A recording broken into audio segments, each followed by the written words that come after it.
I have to say, for the first time, I think, in this Derby, after Wolf, I think I've seen the Derby winner in Lenson Bocco. He was extremely impressive. He won in 29:27. He was just brilliant. He'd done everything right from the boxes to the line. He stayed well. He came out well. He had everything about him that would say he's got the potential to win a Derby. Even if it's not this year, he's that young that he can go ahead and win it next year. 8 wins from 10 races now, and he won at 9-4. A really good price as well, beating the likes of Jamira Buddy and Run Happy in Trap 2, who's another dog that ran really well in that race.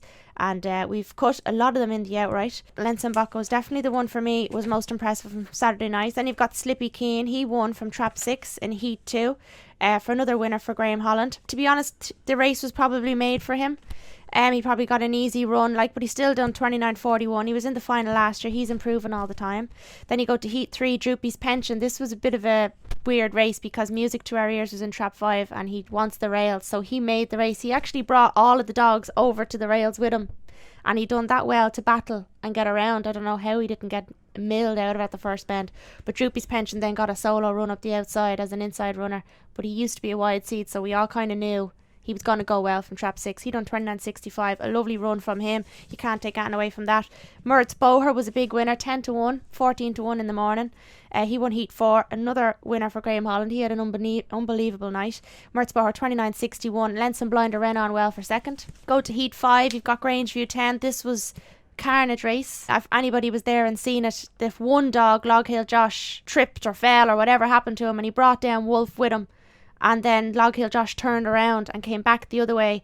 And I have to say, the hair driver has some nerve. Fair play to him. He decided not to stop the hare. He just kept it going. And as we all know, the rules of the Irish racing is that any dog that turns back on the track, it's not considered as outside interference. So the race was not void, and I agree with the decision. I thought it was a good decision. Grangeview 10 got up on the line, 29:82. Not as good as what he can do, obviously, but in that race, it was just messy. Do you know what I mean? So Grangeview 10, you can't say he was a great winner, but he still did show his nice boot of early pace. So then you go to Heat 6, Kilmacdonough.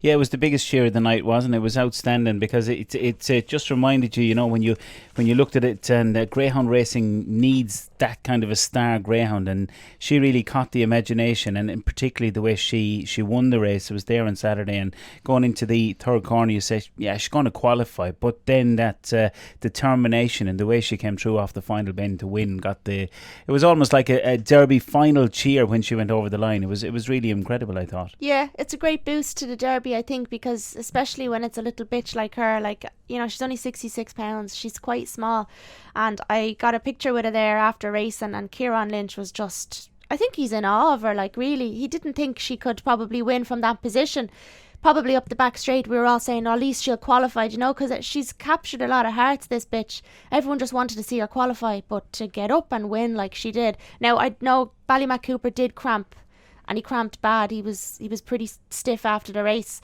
But if Ballymac Cooper hadn't have cramped, would have she got up and bet him? I don't think so. Because he's a young dog getting a lot of running. Do you know what I mean? He's getting tired. Yeah. And but look, I was thrilled to see her win. 29:61.